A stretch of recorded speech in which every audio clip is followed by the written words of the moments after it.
Dalla scomparsa ai funerali di Stato sono trascorsi 64 anni e finalmente a Placido Rizzotto, il sindacalista che per primo nel burrascoso dopoguerra siciliano sfidò la mafia a Corleone, è stato dato il riconoscimento tanto atteso.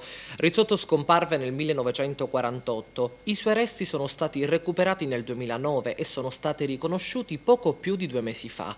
Quel delitto di cui si era persa la memoria era maturato in un contesto storico e politico segnato dalle lotte contadine contro il feudo e dalla sanguinosa reazione del blocco agrario e mafioso. Nell'immediato dopoguerra i contadini affamati occupavano le terre incolte per reclamare la riforma agraria giunta solo nel 1950 con i decreti Gullo. Li guidavano capileghe e sindacalisti che furono uccisi, massacrati e torturati. Se ne sono contati 55 tra il 1946 e il 1966. Anche Rizzotto era un sindacalista e un militante socialista. Tornato dalla guerra partigiana nella Carnia, aveva organizzato braccianti e contadini ed era diventato segretario della Camera del Lavoro. Entrò subito in contrasto con i gabellotti e con la cosca mafiosa guidata dal medico Michele Navarra, poi ucciso nel 1958 dagli uomini di Luciano Liggio. La sfida alla mafia lo condusse alla morte. Il 10 marzo 1948 venne sequestrato e poi ucciso nelle campagne di Corleone, sotto gli occhi di un pastorello di 12 anni, Giuseppe Letizia, che fece i nomi di Luciano Liggio e del suo amico Pasquale Criscione prima di essere ricoverato in ospedale in preda a un delirio febbrile. Questa almeno era la diagnosi dei medici.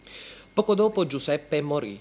È rimasto il sospetto che sia stato ucciso con un'iniezione d'aria nell'ospedale di cui era il primario il dottor Navarra.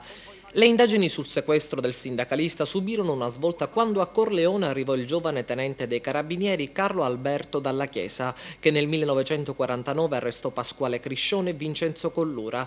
Liggio rimase latitante. I due indiziati confessarono la partecipazione alla soppressione di Rizzotto e accusarono Liggio di esserne l'autore. Dissero che il sindacalista era stato torturato, ucciso, squartato, il suo corpo gettato in una foiba a Roccabasumbra, a pochi chilometri da Corleone. In effetti, in fondo alla scarpata furono recuperati i resti di almeno 3 persone. Da alcuni oggetti i familiari riconobbero quelli di Rizzotto, ma la certezza che fossero proprio quelli del sindacalista della CGIL non c'era mai stata, sino al ritrovamento nel 2009 e all'ufficializzazione pochi mesi fa che appartenessero a Rizzotto.